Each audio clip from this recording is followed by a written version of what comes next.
Hello everyone, I'm Eszter Vajda and welcome to Hometown Talents and Treasures. Our goal is to introduce you to people who in their own unique way help the society become a better place through health, healing, education, inspiration, any which way. Today we are celebrating health and healers, and I'm so pleased to have an incredible panel in studio with us today. Michelle Corey, she is with Boston Biofeedback. She is also a nutrition consultant and a Reiki master. Fran Spayne is a holistic therapist, mind, body, spirit wellness coach. She also teaches workshops on the mind-body connection and the power of the mind to medical professionals and others. And Dr. Bruce Campilia, did I say it right? That's right. Okay, Dr. Bruce Campilia is Executive Director of One for Health Foundation. It's a nonprofit geared towards children's health. And by the way, everyone, he's also a USA Masters Track and Field gold medalist. And we also have Dr. Rick Tellier. He's the Clinical Director of Andover Diet Center and also chiropractor. Welcome, everyone. Hello. Thank you. Well, let's just start out with talking about what you guys do for the community in your professional lives. Let's start out with Michelle. What is biofeedback and what is Reiki? Biofeedback is your biology fed back to you. So I have a medical device that measures the stressors in your body, and not only your body, but the device I have measures your physical, emotional, mental, and spiritual capabilities. So how stressed it is comes back to the device, and then my job is to interpret it. And then from there, help the client through all ways manage themselves. You also do some things with nutrition. I give them some nutritional counseling. I do that as well, and some often some hands-on healing. So I'm a Reiki master, and depending what the client needs. Often they come in usually for a physical ailment, and then it will turn to the emotional component that's assisting that disease to develop. And from there, they often want to, from my work, they want to evolve spiritually as well, and then it's like that's the order it often goes to. So yeah, I help them with all aspects. Often lifestyle habits are what's creating their disease in the first place. So it's really just talking to them and encouraging them, and positive thinking is really the base of a lot of it. Just encouraging them to watch what they say to themselves and others, and Fran is an expert at that. Good segue. Well, Good yes. segue, Michelle. Yes. Fran, mind-body connection. Yes, mind-body connection. I think that if we were taught how powerful our thinking was when we were kids, a lot of us wouldn't have the health issues that we have as adults, and we would be more empowered to know that our thinking can affect our wellness, and just how every day, we won't pay attention to what we're thinking. We think, well, I'm just driving in the car and I'm just mindlessly thinking about anything. Every thought you think has an impact on your body. So it's really important for us to really, there's a lot of movement now towards staying in the moment, mindfulness, and I think that is so important, because if we knew that, if we could stay in the moment, it strengthens us. And if we're just ruminating about something that happened in the past, either 20 years ago or 20 minutes ago, and if it's a negative thing, if it's a fearful thing, a worry thing, it weakens us. It weakens every cell in our being. But if we knew, well, the only thing we have control over in our life is our thinking. So control your mind, control your life. Control your mind, control your life, and it affects your health. Definitely. Yeah. Bruce, I'm so interested to hear about this foundation. You work with corporations, with kids to ensure that they're healthy and start out healthy young. Talk a little bit about the foundation. Okay, my partner and I, the co-founder, Tom Miller, we've been friends since junior high school, and he's got a successful business doing promotional items and all that. And he and I got together. I got him into some running campaigns, running up Wildcat Mountain, and so. In his health pursuit, we decided to start a foundation for kids and give a little back. And we just began this a year ago. And in fact, just on Friday, we finally got our 501c3 certification, so we're very good to go. Awesome. And I can, yeah, awesome. And And I know actually, Fran and Michelle also give talks. yes, they do. In fact, Fran gave one of our first talks to a charter school in Marlborough, Mass. We had about 25 to 30 leadership kids there, and it was a great presentation, which does empower the mind. Because one of the things we're trying to do, we have these programs for the kids, for the schools and communities, which are really comprehensive programs for fitness and nutrition and all that. But our focus is also on real awareness to get these kids to have a world view that's really strong for them to carry them through the years, and also to change their lifestyle, to change their habits. And so those programs last more like 21 days. We have short programs or talks and try to involve the kids and make it fun and all that. So our goal is to change the kids because they change the country, and the country is in serious trouble, as we all know, health-wise and financially. And this is going to make the change for the future. So that side of things, where we can now get direct income through donations and grants, now that we're official 501c3, we channel that in directly into the kids. And then Tom and I have some substantial business background, and we work with the corporations. We're designing programs in which, you know, Michelle and Fran and others I know are part of this. And we're going into the corporations and say, look, you know, you guys are part of this whole solution here. We'll help get you healthy, and a part of the money that we get on all those programs gets channeled into One for Health as well. So they feel good about giving money to the kids. It's a way to get them healthy. And we also, for the corporations, focus on this permanent change, a real change in lifestyle and worldview. That's how we try to approach it. And you mentioned the importance of nutrition. Rick, how important is nutrition, and what makes the Andover Diet Center unique and different? Well, 2/3 of American adults are overweight at this point, and 1 out of 3 American children are overweight. So it's a serious problem. And at Andover Diet Center, we want to make our community healthier by fighting the obesity issue. And what makes the diet different? Well, it's a medically designed program. Over 20 years ago, it was developed by Dr. Tran in France, and it's only administered by healthcare professionals. And at the core of the diet, where really you don't want to lose weight, you want to lose fat. And that's really the secret to becoming healthy. And losing weight, you can lose weight in a variety of ways, but we need to maintain muscle mass in the process. I want to know what the latest is in each of your fields, and anyone can take this. There's always ongoing research and changing information out there. You know, the latest, Dr. Oz says green coffee beans are good for you, or something from India, Cambodia or something like that. I called Whole Foods, and they're out of it because Dr. Oz recommended it. So it seems like there's always something new out there. What's the latest trends that you guys are noticing in your fields?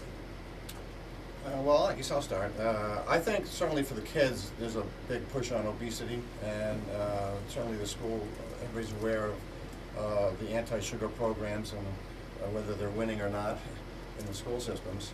And so I think that that's certainly a trend. Obesity is a big trend. It's sort of, and certainly Rick sees this, but I think it's something, sort of a symptom of what's been going on, because obesity comes from, you know, toxins in your body and the way you're eating and all that. So it's the behavior that really has to change in order to get at some of these issues. And the health really relies on that as sort of a personal responsibility empowerment thing that has to go on to make the change. And, you know, you talk about the sugar. What do you guys think of the whole Bloomberg the thing that he's doing? He is fighting obesity, or is trying to fight obesity, by requiring restaurants to post calorie counts. Now he's on the big sugar drink ban. What do you guys think of that approach? It won't work. Why, Rick? If you really want to make an impact on obesity, we need to teach parents how to feed their children. You know, when I see a dieter, I don't want the dieter to make a meal for themselves and then feed the children something different.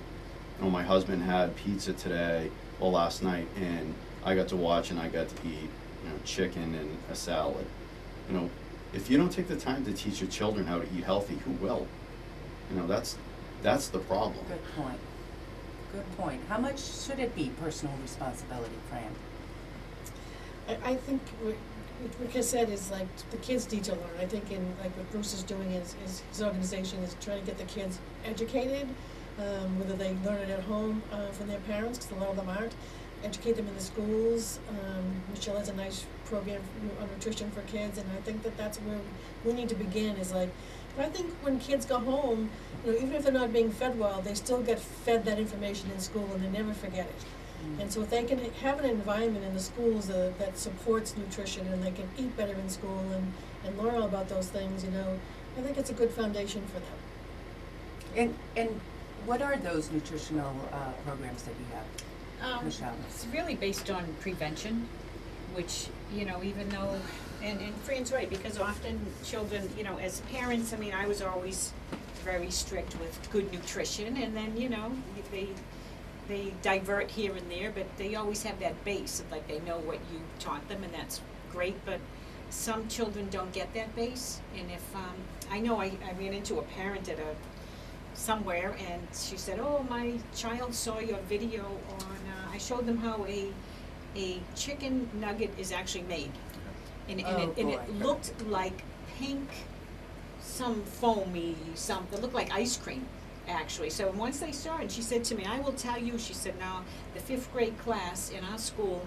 does not want to go near those chicken nuggets anymore because of seeing your video. So I mean, you do have an impact, and prevention is really key too, that they go home and tell their children, you know, they like to tell their parents as well. Yeah. You know, they really do, like, oh, you know, so the children are getting educated in all ways. I think that, you know, years ago there wasn't the genetically modified foods that we have now, and the toxins that we have now, and so a lot of parents aren't educated. So when you educate the children, sometimes the parents get educated as well when they bring this information home. So, and the kids are, if the kids really want to do it, you know, sometimes the parents will go along with it. So I think that educating the kids, you can't go wrong with that. I think it's really important. Yeah. In fact, some of the chemicals and toxins that are used in some of our foods are banned in other countries. That's right. 13 countries, actually there's 13 chemicals that they do not use in other countries that we use here in the US. Mm-hmm. So you know, in a short time, our children are very, I know Bruce did his PhD thesis on toxicity, and he and I run a program together on the toxins for children, and it's, you know, and even the electromagnetic frequencies of today are affecting our children hugely. The phones, and especially the little ones, the 2, 3, 4-year-olds, the babies, have their skulls are so thin. They're affected much more than an adult is. It's like they can't take it, and I've seen in my practice too, like teenagers are beginning to get seizures because of the toxic overload.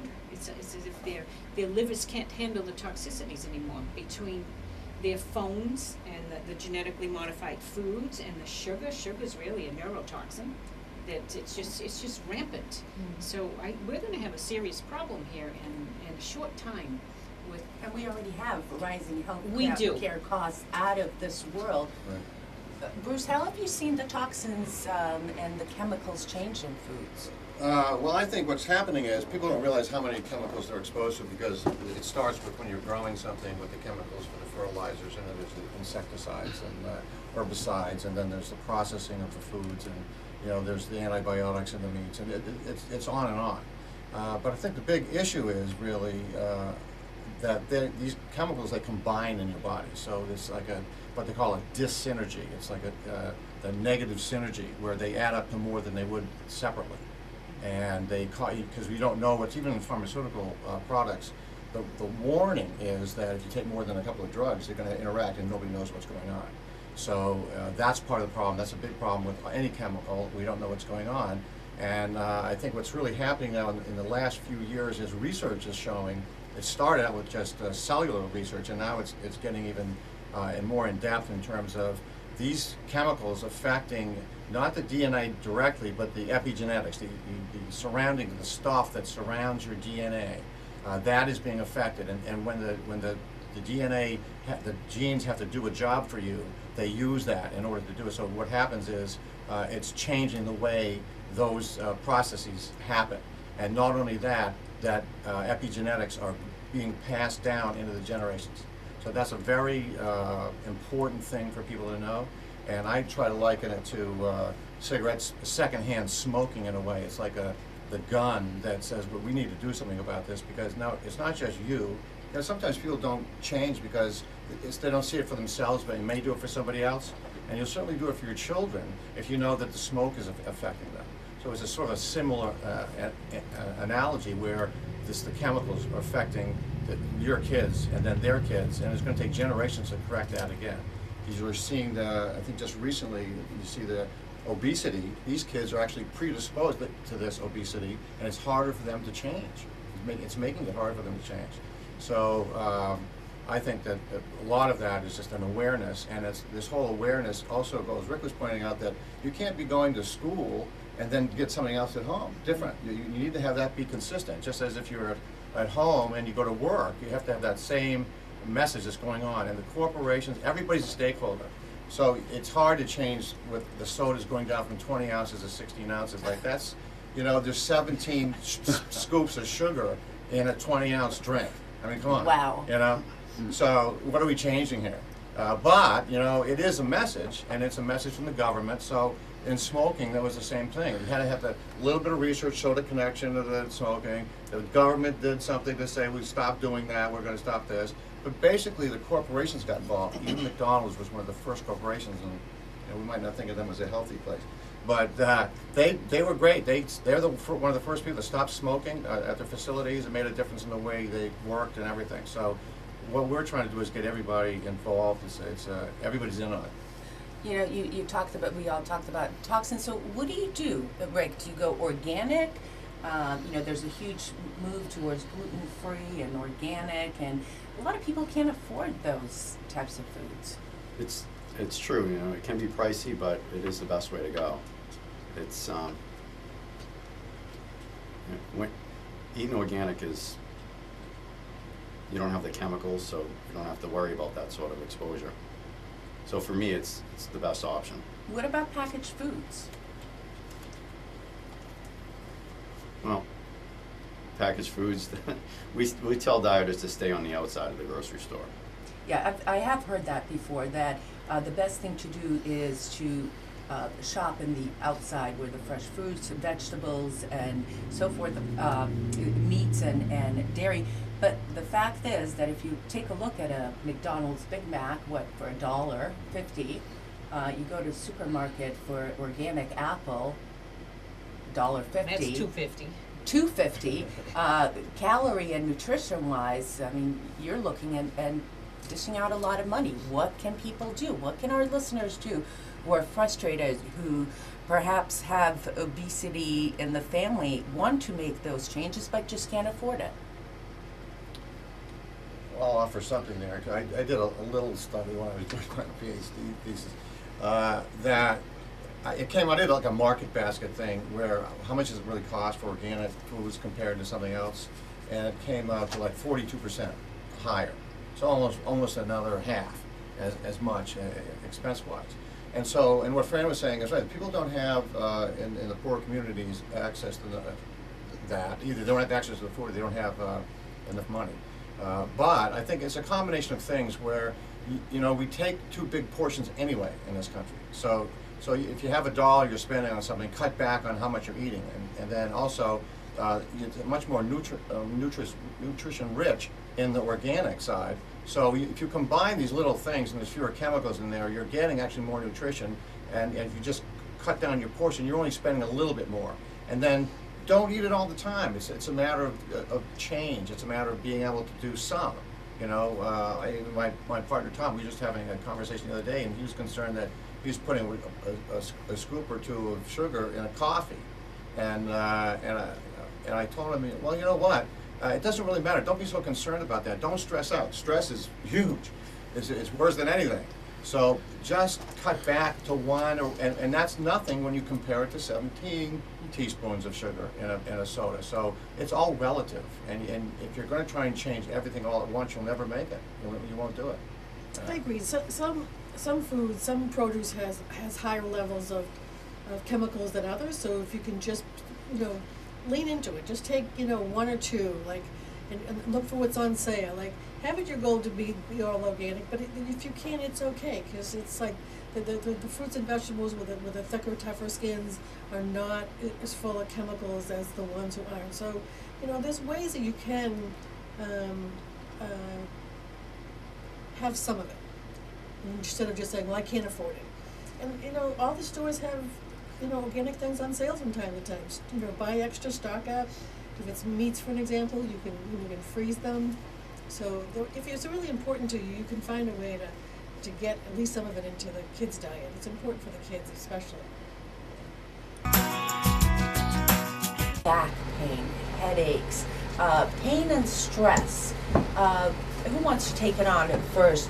What is that? Fran, why don't you go first, because you do a lot with the mind-body connection. How does your mind and what's going on with you relate to the pain that you feel in your body? Well, a lot of times the pain in the body originates from the mind, unresolved issues, from stress, from work overload, the way you hold yourself at work sometimes. Sometimes we sit in a position because we're so stressed all day at work that we end up getting pain in our body just because we're sitting there and we don't even realize how much stress we hold in our body, just all day. And at the end of the day, you have a backache, a headache, a neck ache, whatever it is, and then you don't even know where that came from. But really, it originates from the stress. It's not so much the way you sit, which is a contributing factor, but it's the way, how you think about your day and how much you're worrying about getting things done, or the pressure you have from the environment in which you work in. And so I think that dealing with stress, like, even if you can just take a few minutes during the day and focus on your breathing, watch a little something online to get yourself really relaxed, can really help with that. Meditation is a good way to reduce stress in the body. But the mind-body connection, as far as creating pain, I think it is a huge factor when we think about things that are unresolved for us. If we have an unresolved issue with a family member or a coworker or a neighbor, and we think about it over and over and over again, that contributes to pain in our body. It contributes to dis-ease in our body. What kind of scientific proof has there been of that connection? Oh, way back to Herb Benson, and there's been a lot of evidence about research done about the mind-body connection and how stressful thinking causes illness in the body. And I want to mention that Fran will be part of the Massachusetts Pain Initiative at St. Anne's Hospital, a conference, a professional pain conference, which will be May 17th. For more information, go to masspaininitiative.org. Rick, you see people coming in with pain every day as a chiropractor. What are some of the things that you tell them? Where do you see it stemming? Well, I see the majority of the cases, I'd say probably 80% or more of our cases that I see in the office are repetitive stress trauma. So people aren't sitting correctly at work. They might need a new eyeglass prescription, so they're squinting all day at the monitor. Little things like that I take the time to review with the patient to try to get an idea of what they're doing throughout the day that may contribute to the current condition. What are some simple things that people can do who are listening right now? I know one thing that someone told me is to stop crossing my leg to prevent back pain. What are some other things that people should watch out for? How should they be sitting at the computer? Well, every person is different, but the majority of Americans probably do sit at a desk for work throughout the day. So we'd want to make sure that their thigh is parallel to the floor. That's a good starting point. And elbows by the side, 90-degree angle. As we're all fixing ourselves, readjusting. We want to make sure the monitor's at a proper height. We do see injuries like carpal tunnel. People make the mistake of putting the mouse on the desk rather than having it at the height of the keyboard. So it's every workstation's a little bit different. but we have to be conscious of these things, and to educate the patient and to explain to them what I'm looking at helps them to look at those things at home or at work.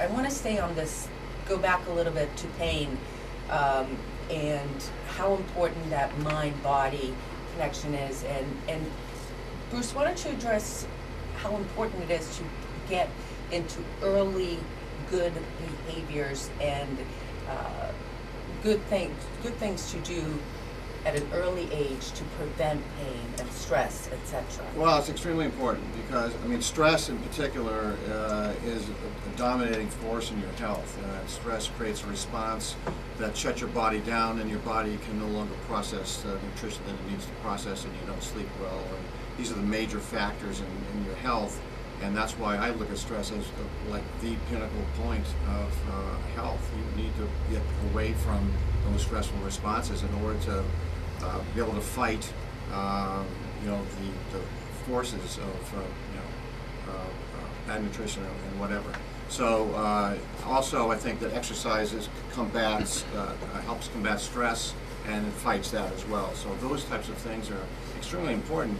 And if they don't start young, and starting young is so important now for the future, not only for the kids to have a long, healthy life and fight off chronic illnesses, which is really what this is all about. All the costs are all about chronic illnesses that come from stress and these other factors, and those build up over the years. So they manifest, just like the smoking did. It took 40 years to manifest in your body before you get lung cancer. It's the same thing with the toxins and everything else and the stress that we're talking about. It's a lifelong thing. So the earlier we can get the kids on, the healthier they're going to be.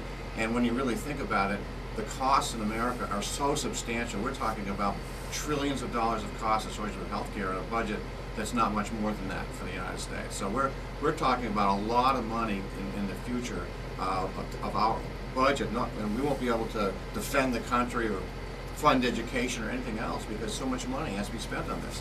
And if the government's not going to spend it, it's going to come out of our pocket to fund it. And so it's the chronic illnesses at 75% of the costs.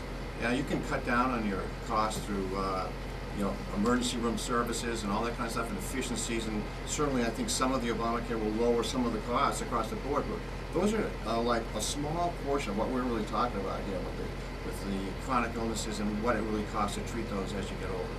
So that's the importance of getting them when they're young and working it that way so that it's a lifelong thing.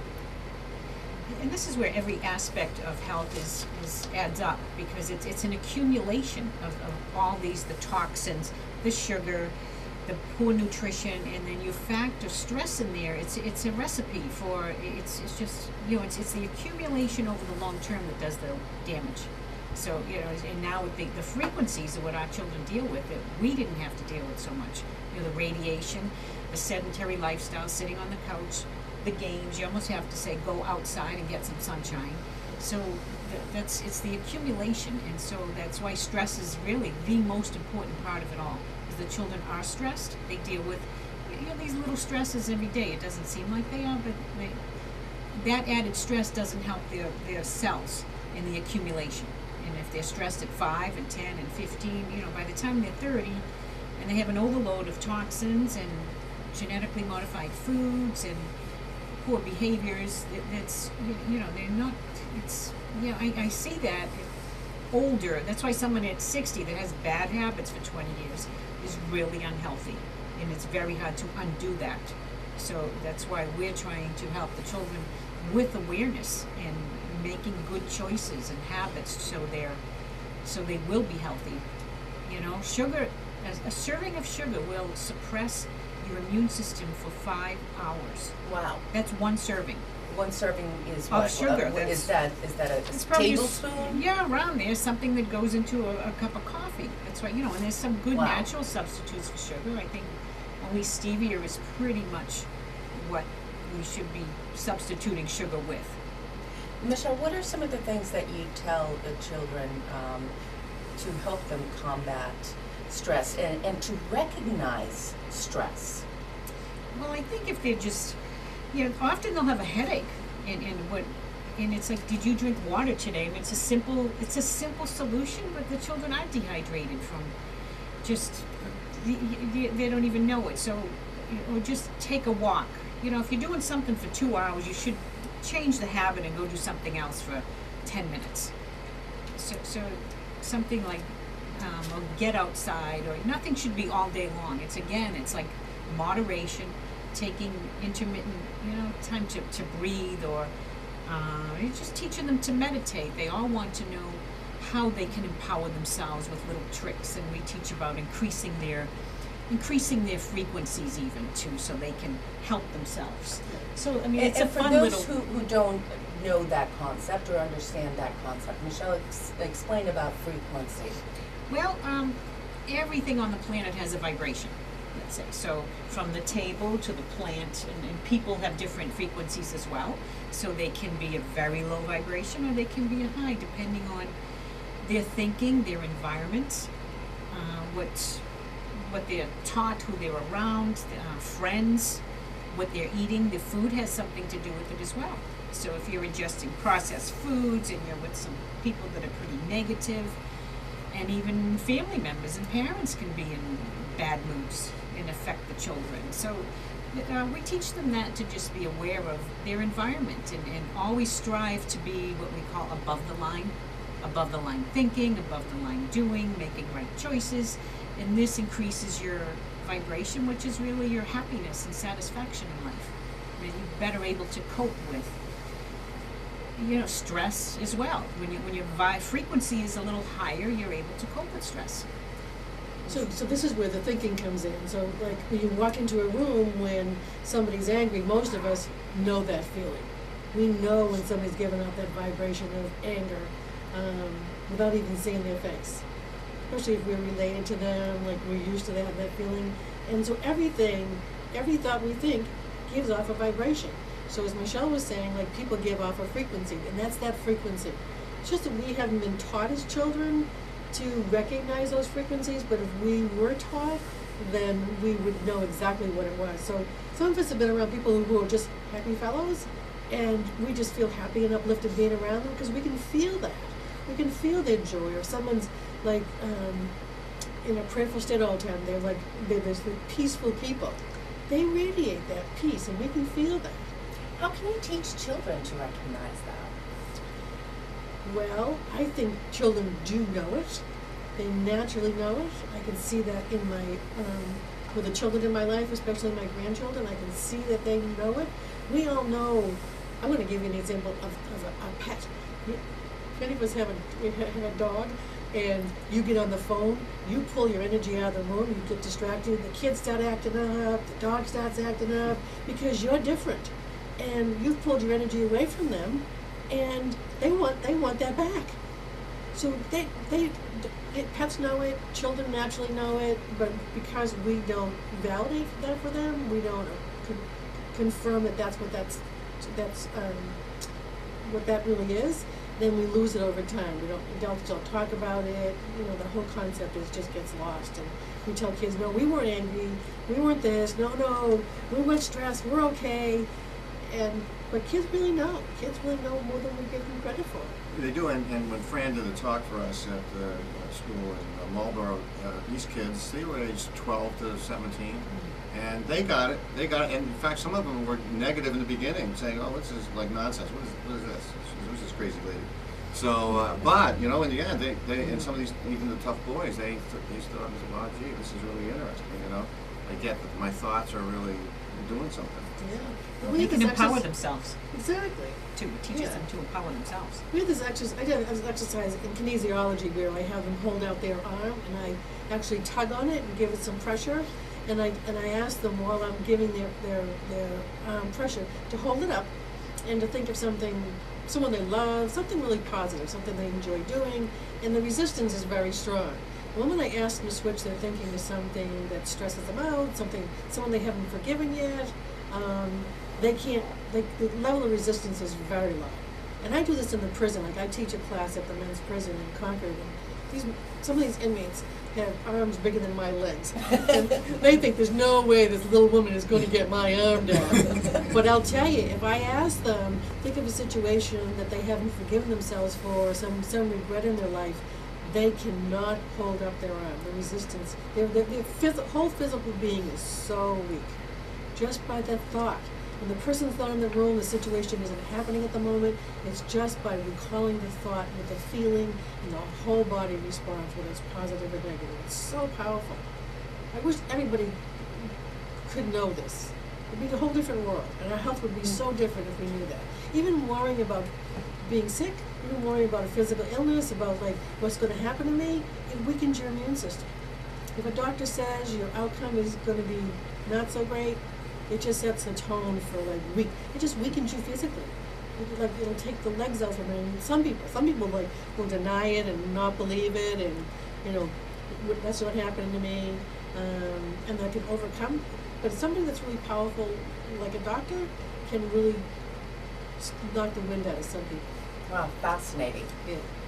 Rick, how do you see the mind playing into nutrition, into pain, into some of your practices? Well, there's 3 causes of stress. We have physical, chemical, and emotional. And all 3 of them have to be in harmony to be healthy. So your body's not going to heal to its full capability. Say that again. Chemical, physical. Chemical, physical, and emotional. So if you're out of balance in one of those, your body's not going to heal to its full potential. So it can leave the opportunity for illness, essentially. And what do you tell your patients in terms of trying to align some of those things that are out of line? Well, I think that as a healthcare professional that you can't do it all alone. So building resources in the community that, if I see a patient that needs help from somebody else, to recognize that and to make the appropriate referrals. It's tough to cover all 3 of those angles alone. What's the most frequent case that you see that is out of line of those 3? Well, as a chiropractor, I do see the physical mostly because of the repetitive stress trauma. And, but are those from sports injury, or is it from stress and pain? Well, it's all stress because the repetitive stress trauma it's a physical stress. So I deal with mostly things in the physical stress realm. And but most of my cases are repetitive stress. And occasionally we have a weekend warrior, a dad that goes out on the weekends, plays flag football, thinks he's still in high school, or tries to squat 500 pounds, that kind of thing. Or does insanity for the first time or something like Yeah. that, right? We only have a few more minutes left. This hour has flown by. You guys have been great. I've learned a lot in this hour, actually. 1-978-687-8005 if you have any questions for our guests, or 877-687-8005.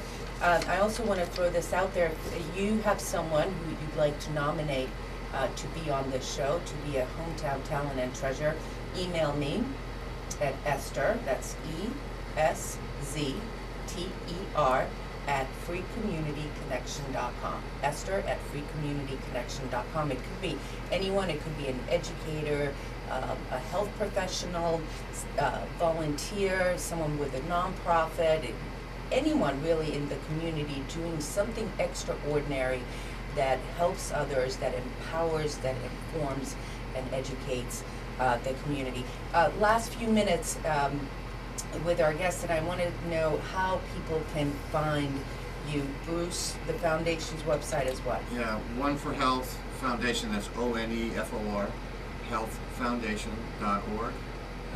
They can be reached there, and my phone number and contact information. And we'll be doing programs first here in the Merrimack Valley, so anybody out there who wants to team with us, we're going to work with banks and businesses, the schools, and the YMCAs and all that.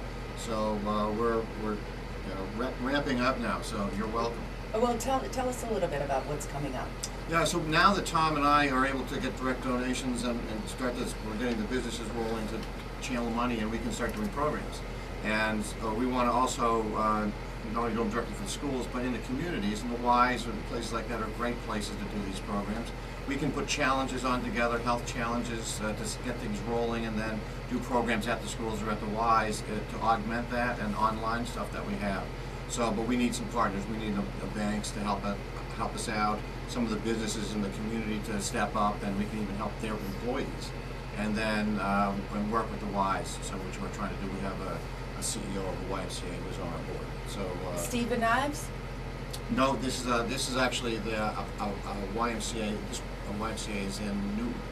Okay. It's a West Suburban YMCA, and Pat Palmer, he's the CEO, and he's been great for us. And but they're all in contact with each other, and we're just now coming into the we want to roll it out in Merrimack Valley first, and that's so just putting the note out there.